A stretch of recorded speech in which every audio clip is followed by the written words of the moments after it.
para maibalik yung tiwala, there's only one way, di ba? Na dapat mapakulong sa kasong plunder si former Speaker Martin Romualdez. No? Iba't ibang klase yung congressman na nakakasama namin. Meron talagang ayaw. Yeah. Meron talagang, alam mo, ang nakakalungkot is, merong mga despite sa mga nangyari to, parang sa kanila parang walang nangyari, business as usual. Oh, di ba? At bakit malakas loob nila? Dahil hindi pa nakukulong si former speaker. Oh, nako. So kaya meron, malalakas loob pa rin. Yes. Parang hindi natututo. Kasi parang walang... overconfident, no? Hindi, parang feeling nila powerful. yung boss nila, Yeah. Untouchable. Hindi.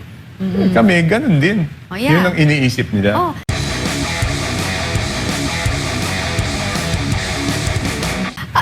Sa tingin nyo, saan tayo patutungo? Pag ganito yung... Yun nga, sabi nyo nga, nananawagan ka or kinakausap mo yung kapwa congressman. Hindi, silang kumakausap sa akin, papatago pag ano. Okay yan. Pero kami tatahimik na ikaw ng bahala. Nako, so ngayon... Baka mapag-initan kami. Oo, paano ho yan sa mga kababayan, sa mga ating congressman? Kayo po ba'y ready sa darating na eleksyon na karamihan sa aming mamamayang Pilipino gusto namin naninindigan kayo at tumatayo para sa atin. May budget o wala. Kasi mas para malinis natin ang sistema ng korupsyon sa ating, sa ating bansa is kailangan dumami po kayo, katulad ni Kong Toby, na manindigan kahit wala akong budget ngayon, pero sa susunod, 3 taon. Pero mahirap mahirap. I know, pero... Mahirap mangampanya ng wala ka na itutulong sa ating mga bayan. Kaso Kong Toby, maybe it's so easy for me to say because I'm not in your position. But I believe naman na kapag talagang, parang ikaw, pag nasa tama po kayo, talagang yung constituent nyo rin po mismo ay maiintindihan. Tama ka. Tama ka doon.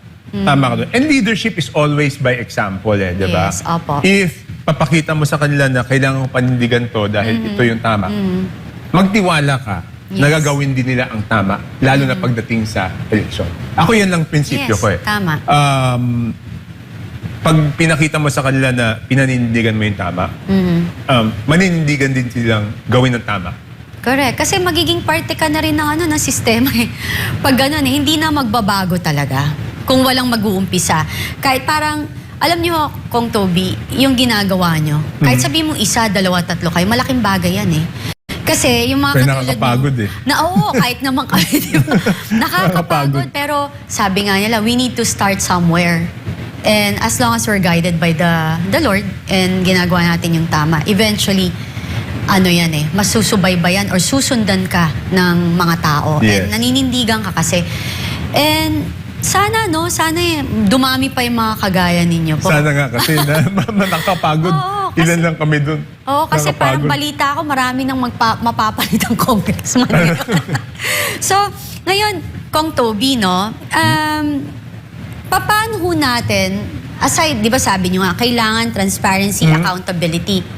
Ano po ba yung idea nyo pa na pwedeng gawin para maibalik ang pagtitiwala ng publiko sa sistema? Dito, for this administration, kailangan kung para maibalik yung tiwala, there's only one way, di ba? Na dapat mapakulong sa kasong plunder si former Speaker Martin Romualdez. No? Kahit gaano karami ikulong na DPWH, na engineer, na mga contractor, walang, aminin man natin o hindi, ang sentimento ng tao is iba. Hindi babalik yung tiwala kung hindi mapapakulong si former Speaker Martin Romualdez. Kasi hindi naman magagawa itong pinakamalaking korupsyon sa kasaysayan ng Pilipinas nang walang makapangyarihan tao na nasa likod. Totoo. Hindi kayang gawin to ng basta't DPWH lang. Hindi ka kayang gagawin to ng contractor. Sila nasa dulo na eh. Saan ba nagsimula yung korupsyon? Execution lang sila eh. Oo. They execute. Ibig sabihin, kung hindi linagyan ng budget yung proyektong yon, wala silang makokorrupt. Sino ang naglagay ng budget doon sa proyektong yon? Exactly. Si Saldico, di ba? Hindi naman magagawa ni Saldico yon nang hindi alam ni former Speaker Martin Romualdez, di ba? So itong mga kinukulong natin, sila yung nasa dulo Inutusan na eh. lang. Hindi, nasa dulo na eh. Oo. Kaya sila may nakuhang kontrata dahil linagyan ng pondo. Yes, allocated. Oo. Kung wala kang inallocate na proyekto para doon, wala namang kokorapin itong mga ito. Diba? Yes. So dapat ang mananagot ay yung pinagsimulan. Yung Tama. step 1. Exactly. Diba kung walang step 1, walang step 4 and 5. Yun lang naman ang sa akin. Ako nga hindi ko maintindihan, ang dami ng lumabas na tao na nagsalita about it, na talagang parte si former Speaker Martin Romualdez dito sa nangyayaring, sa nangyayaring nakawan sa Kabanambayan. Ang tagal bago nakasuhan. Ngayon nag-file sila, I think yesterday Hindi, ata. nag-file File ng lang. supplemental affidavit yung company former Sumagot speaker. siya. Hindi, nung una, di ba, pinadalan siya ng complaint. Yes. Sumagot siya nung August 7 ba? Or, hindi ko alam yung exact date. Basta sumagot na siya. Okay. And then, ngayon, nag-file siya ng supplemental affidavit. Supposedly, ina-attach yung kay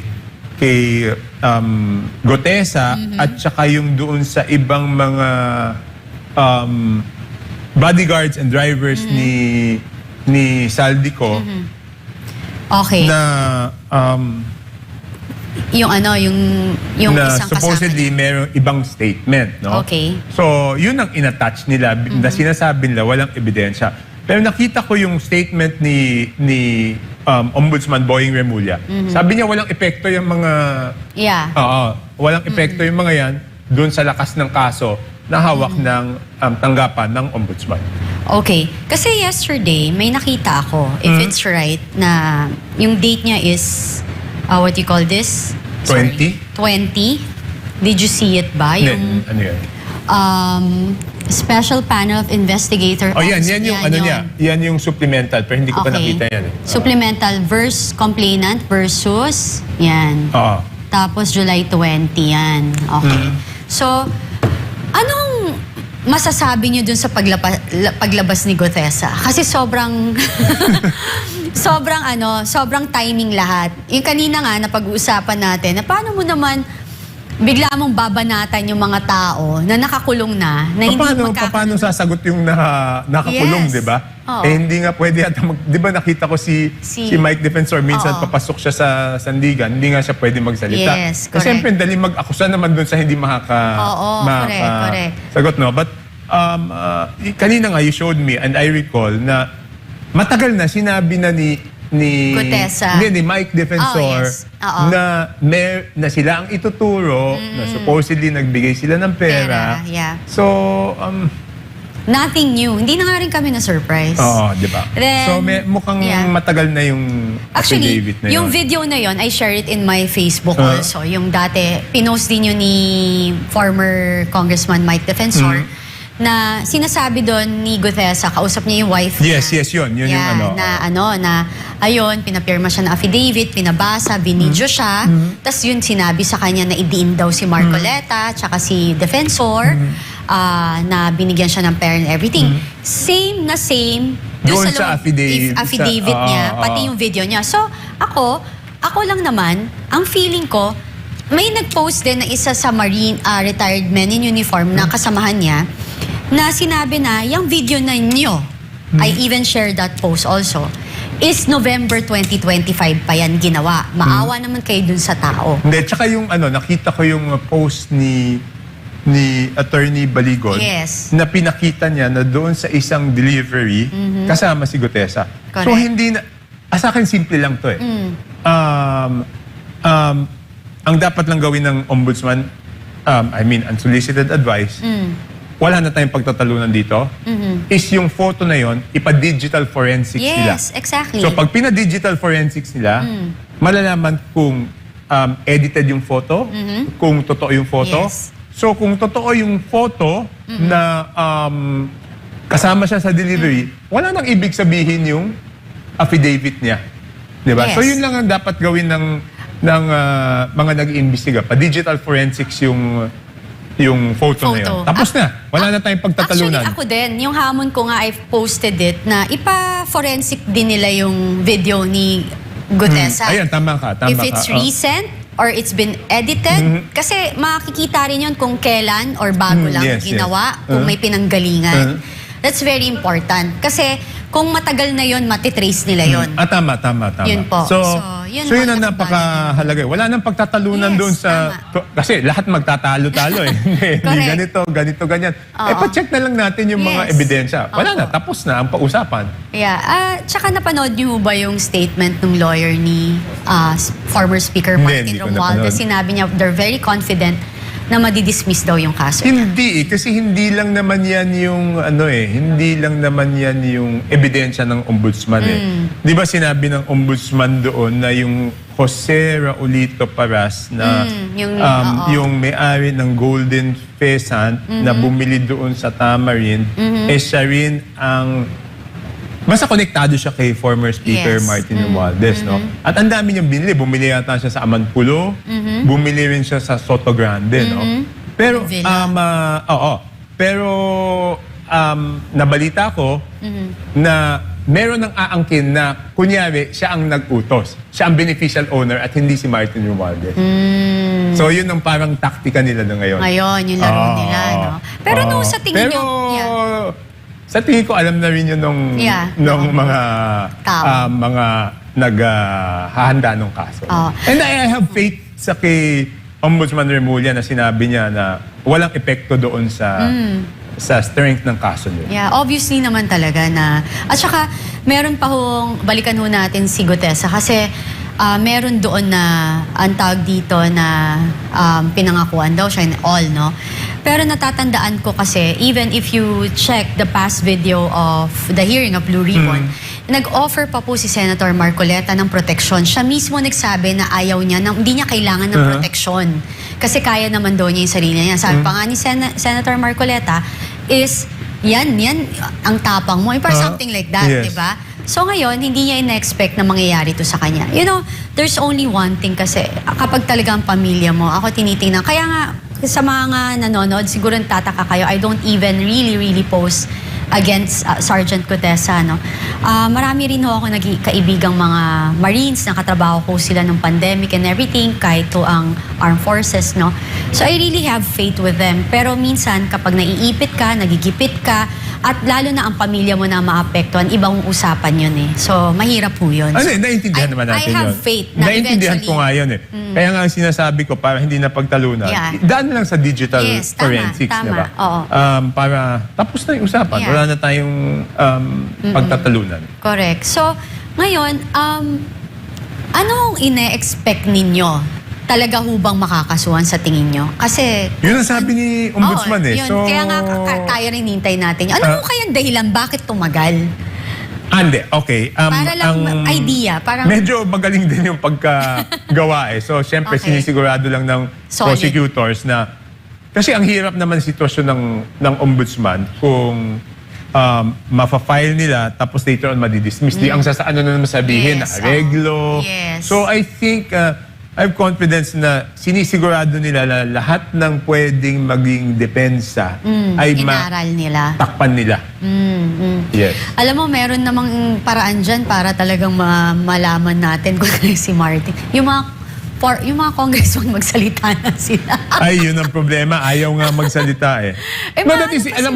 Alam mo, Kathy, iba't ibang klase yung congressman na nakakasama namin. Meron talagang ayaw. Meron talagang, alam mo, ang nakakalungkot is, merong mga, despite sa mga nangyaring to, parang sa kanila parang walang nangyari, business as usual. Diba? At bakit malakas loob nila? Dahil hindi pa nakukulong si former speaker. Nako. So kaya meron, malalakas loob pa rin. Parang hindi natututo. Kasi parang overconfident, no? Hindi, parang feeling nila powerful. Yung boss nila, untouchable. Hindi. Kami, ganun din. Yun ang iniisip nila. Actually, Ombudsman Boying, ayan, no, untouchable daw. Di ba? Hindi, pero pag nasimulan yan, tuloy-tuloy na yan. Tsaka yung yung statement niya ni former speaker na, I will not go down alone. Baka yung mga congressman, uy, baka kayo yun. Di ba? Idadamay kayo. So it's better for you to speak up kaysa unahan Mamaya, ituro baliktarin kayo. pa kayo. Oo. Di ba? Yun yung iniisip ko eh. Yung sabi, I will never go down alone. Baka magkaroon pa siya ng fall guy eh. Yung ang dami niyang ituro na sila yung gumawa. You know, if Hindi, he's sa good tingin ko, at it, yung speech na yun is yung sa takot. Diba, that was the time na nahuli si Saldi ko Yes. sa Prague, diba? Sa tingin ko, natakot siya dahil pauwi na si Saldi. akala niya pauwi. Hindi, kasi pag pauwi na si Saldi, Yeah, oo. direktang masasabi ni Yes. Saldi, di ba? Yung sa kaso naman ni Saldi, iniintay natin kung ano maging resulta ng Yeah. desisyon ng France doon sa in-apply niyang political asylum. At saka hindi lang, nagtataka rin lang din naman ako sa, sorry I just need to mention this. Yes. Bakit yung abogado po ni Saldi ko, hindi siya pagawa ng Na affidavit. affidavit na Tapos pwede naman yung pa-apostyle. Oo. diba? Doon sa ibang bansa, di ba? Exactly. So, yun yung akin. Bakit hindi nila gawin yon? Or baka naman ayaw lumabas si Saldi talaga kung nasan siya. Hindi, nakikita siya ng mga ibang Pilipino sa Oo nga Paris eh. Alam ko nga rin Oo. di ba? So, sabi ko, pwede So- yun eh. Kasi if you hire somebody as a lawyer, pag kumuha ka ng Hindi, lawyer, I think protected the ka na problem, I mean, I have to guess, no? I have to guess. Yeah, there's nothing I wrong. think the reason bakit ayaw, kasi madedetermine kung nasaan siya talaga. Pwede naman mag-apostyle siya dito, tapos lumipat siya. Hindi ko alam eh. Hindi ko talaga Yeah. maintindihan o baka... Hindi ko alam. Oo Hindi ko nga alam eh, bakit diba? niya Yun yung ginagawa ano yun. eh. Diba? Ang hirap din nung ng sitwasyon na to.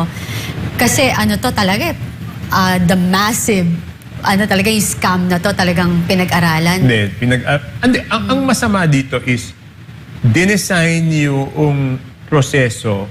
Di ba dapat ang proseso sa kahit anong bagay, kahit sa kumpanya, Yeah. gawin mo para hindi mapagnakawan o Yes. hindi prone to corruption.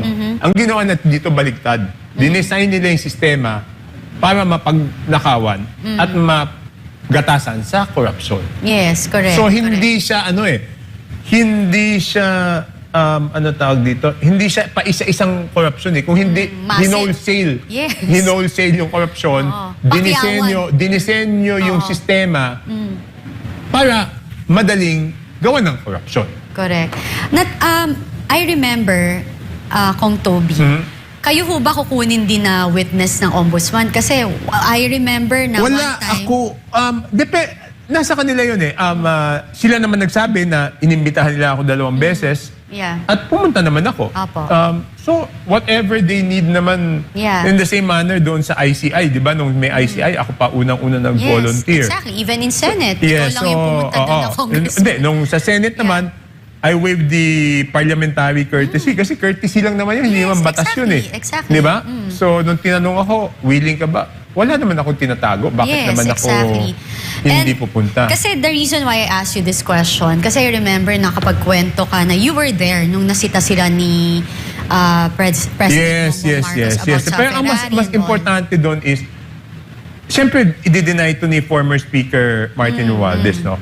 But nung nagkakagulo na yan, kinausap niya ako.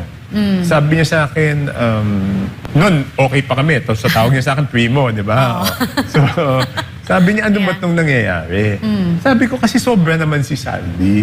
Sabi ko, ang tagal na natin parehong congressman dito. Oh, yes. Hindi naman binibenta yung proyekto. Di ba? Yeah, ito binibenta. Tapos kwento ko sa kanya na, sabi ko, sa Navotas, may isang proyekto na ayoko na mag-intay ng 2025. So gusto ko na matapos ng 2024. So nagre-request ako sa kanya ng 200 million na extra for Navotas.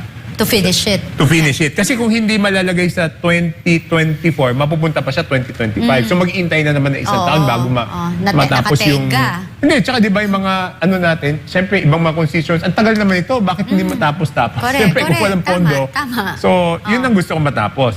And At then... hindi mo naman hiningi yung for yourself, for the project. So, talaga. may kinausap ako na kala ko hindi matatanggihan ni Saldi.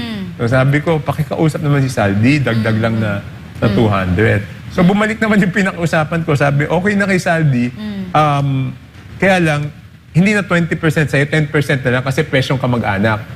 Oh my God. So yun ang sinabi ko kay Martin. Oo. Sabi ko, kasi naman speaker, isipin mo, ako, Yeah. hiningan ng 10%. Eh, ano pa kaya yung ibang tao? Yeah. Ang sagot ni former speaker sa akin noon, instead na patawag niya si Saldi, oy Saldi, ba't mo ginagawa to? Tama. Ang sagot niya sa akin doon is, Primo, dapat dumiretso ka nilang sa akin.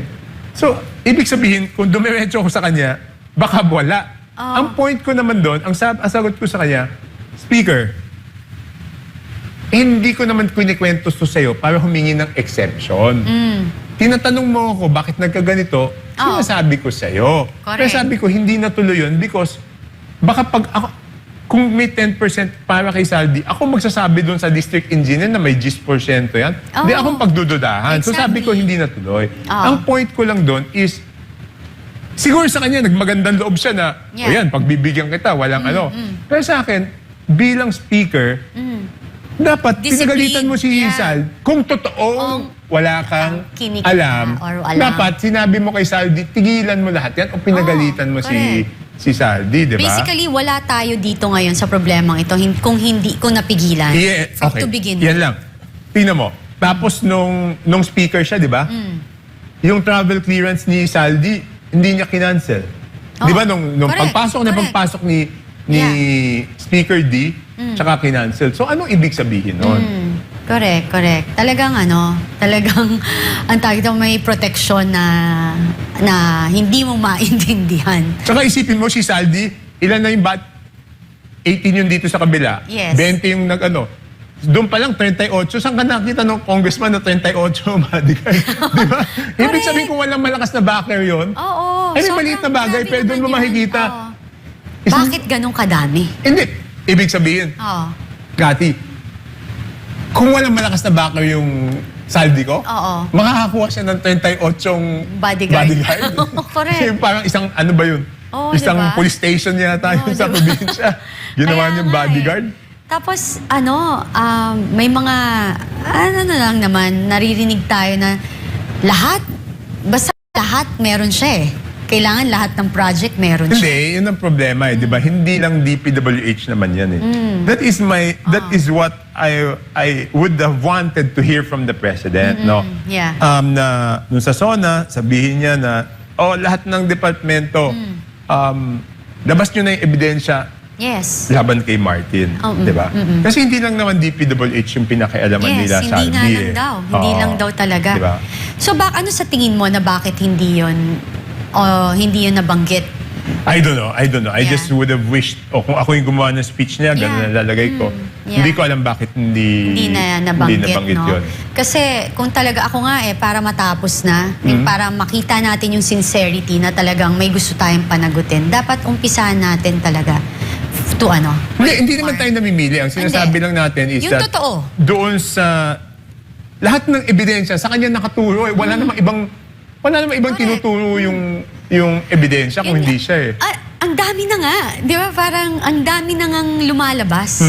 Ang masama, ang nakakalungkot lang, yung iba sa ating mga leader, it's either binabrush it off or imbes na pakinggan, pinapasama pa yung mga nagwi-witness. Kaya hindi mo rin maintindihan. Hindi, bakit that is what I was saying na hindi pa pwedeng double standard in anything, no? Yeah. Doon sa kalaban sa politika, hindi lang ombudsman nagtatrabaho. Yung ibang mga departamento ng executive branch, nagtatrabaho. So dapat, ganun din kay Martin Romualdez. Dito parang pinabayaan na si ombudsman, na bahala ka na. Yes. Di ba dapat tulungan siya? Yes. So yun ang sinasabi ko. Because yung accountability, dapat walang pinipili yan. Kakampi or kalaban, pantay. Kung ako, mas magagalit pa ako doon sa kakampi ko na gumawa ng kalokohan. Kasi mapapaya tayo eh. Kasi doon sa kalaban ko, wala akong pananagutan doon eh. Correct. Di ba? Though nagkasala siya sa ilalim ng batas, hindi ako damay, ang reputasyon ko hindi damay doon sa ginawa ng kalaban ko sa politika. Pero doon sa ginawa ng kakampi mo sa politika, damay ang reputasyon mo eh. Aminin natin, hindi siya nakasira doon sa trust rating ni BBM, di ba? Si Auntie Claire, aside from Auntie Claire. Okay. Ibang usapan naman yun. Di ba? Iba naman yun. Pero ito nakasira eh, Oo, di ba? totoo naman. So, di ba, dapat mas galit ka pa nga doon dahil sinira yung tiwala. Dahil kung ang isang tao na malapit sa'yo, hindi ka dapat Pinapahamak. pinapahamak. Exactly. Kamag-anak mo pa. O kaya nga, Diba? kamag-anak mo, lalo hindi ka pinapahamak. Kung ang kamag-anak mo o isang malapit sa'yo ay pinahamak ka, parang kang trinidor nun eh. Exactly. Hindi parang talaga Oh, trinidor trinidor ka nun. Di ba? So, di ba dapat mas galit na galit ka nga dito sa Kamag-anak mo. kamag-anak mo, di ba? Yes. Because he took advantage Of the situation. of the relationship, di ba? Relationship, the trust. Eh yung kalaban mo, gumawa siya ng kalokohan, sarili niya, hindi ka nadadamay doon sa kalokohan niya eh. So para sa akin, ganun ang pamantayan ko pagdating sa Yeah, at saka sa kahit especially- anong bagay eh. At saka especially if if you're the president of our country, dapat talaga walang kamakamag-anak, walang kaibi-kaibigan. Kasi yung loyalty mo talaga para sa bayan at sambayan ng Pilipino. Priority mo sila. Hindi, Kasi tama yun. Yun yung ano mo Yes. eh. Yun yung Pero kung may mandato eh. gumawa ng kalokohan at pati ikaw ay nadamay, eh dapat talaga panagutin mo itong... Yes, at agad-agad. Oo, 'Di ba? diba? Huwag nang patagalin. 'Di ba? Yan, you're right, 'di ba? Tinraidor ka na eh. Kaya ako ay, nung mayor ako, I expect... may mga batas tayo, di ba? Yes, opo. Pero I expected my department heads to have higher moral standards than what is legal. Ito ang legal, pero since department head kayo, dapat ang standards nyo mas mataas kaysa doon sa kung ano ang legal. Tama. Lalo na kung pumasok ka, lalo na yung department head na pumasok nung ako ay mayor, mas mataas pa ulit dahil ako ang approve na maging department head kayo. Kasi kung hindi, pag kayong gumawa ng kalokohan, pati ako pag-iisipan Damay. ng tao na tinotolerate ko at the very least yung kalokohan na pinagagagawa niyo. Tama naman. O ngayon, Kong Toby, may batas o constitutional provision ba talaga na dapat tayong gawin for what's happening right now in our country? Alin yung sa corruption? Opo. Hindi, yung maganda sana yung blockchain. Kaya lang parang nahinto eh. Hindi ko alam Oo nga bakit eh. eh. Yeah. Actually, sa House, ang pinasana namin yung blockchain, ang problema, matagal nang natutulog doon sa Committee on Appropriations. So pinatulog nila. Yun ang problema. Iniwasan. So dapat hindi dapat hindi gano'n, no? Dapat ayun nga inaasahan mo kasi ng And ang problema doon, it's part of the LEDAC priority bills. Again. Okay. Tapos, pinatulog doon sa... Bakit kaya? may mga tao na ayaw nilang Ayaw matuloy na yung blockchain technology. Nako tigilan nyo yan. Sa akin kasi, alam mo, if they do not agree with the technology, wag naman patulugin. Idaan sa committee hearing, let Yes. people, yung mga tutol doon sa technology, Sabihin nila. pagsalitain nila, Bakit? pagdebatehan. Yes. Di ba instead yung hindi mo lang schedule for a committee hearing, hindi naman tama yon, di ba? Kung may duda kayo, idaan natin sa talakayan, idaan natin sa debate. Yun na naman ang tamang proseso eh. Tama. Kayo po, Kong Toby, kung meron kayong mensahe na gustong iparating sa ating presidente, ano ho yun? Naku, hindi naman makikinig sa akin yun. Kunwari man lang. Wag na lang, hindi naman Kunwari makikinig. lang, sige na. Wag na, hindi na makikinig sa akin yun eh. Tsaka alam naman niya how I feel about all these things. everything, No? I yeah. think, alam niya how I feel about all these things. Kilala naman niya ako for a long time. Alam naman niya na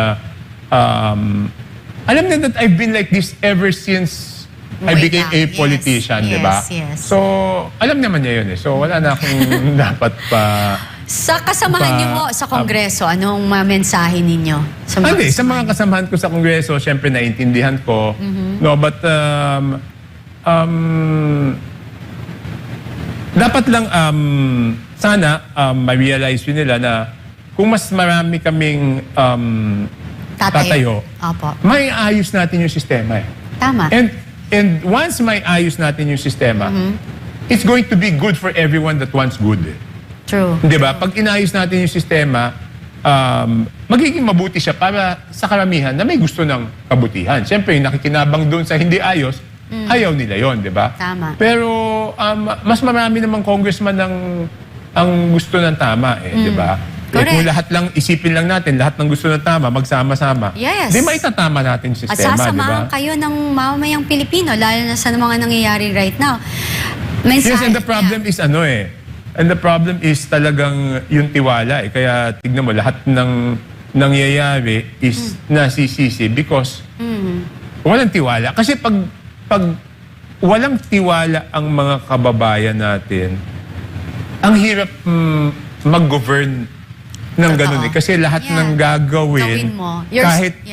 kahit assuming maganda na yung intention mo, may pagdududa. Oo. At kami naman, public officials, hindi namin kayang gawin mag-isa yung mga gusto namin. It's all, kailangan ng suporta ng mga kababayan. At para suportahan ka, kailangan magbalik yung tiwala nila. Diba? Mensahe niyo ho sa mamamayang Pilipino. Hindi, okay. Ako ang mensahe ko sa ating mga kababayan, of course, tulungan lang kami na you have to demand accountability from all public officials, di ba? Wala naman tayong pinipiling, it's not about politics, it's not about political color.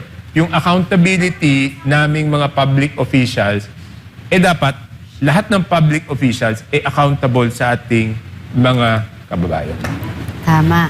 Mga kababayan, at saka dyan sa Kongreso, sa mga fellow congressman ni Congressman Toby Tiangco, sana ho, manindigan na kayo. Tumayo na ho kayo, samahan niyo siya. At para naman po magkaroon ng pagbabago dyan sa kalakaran sa loob ng Kongreso at mas gumaan at muling magtiwala ang sambayan ng Pilipino sa inyo.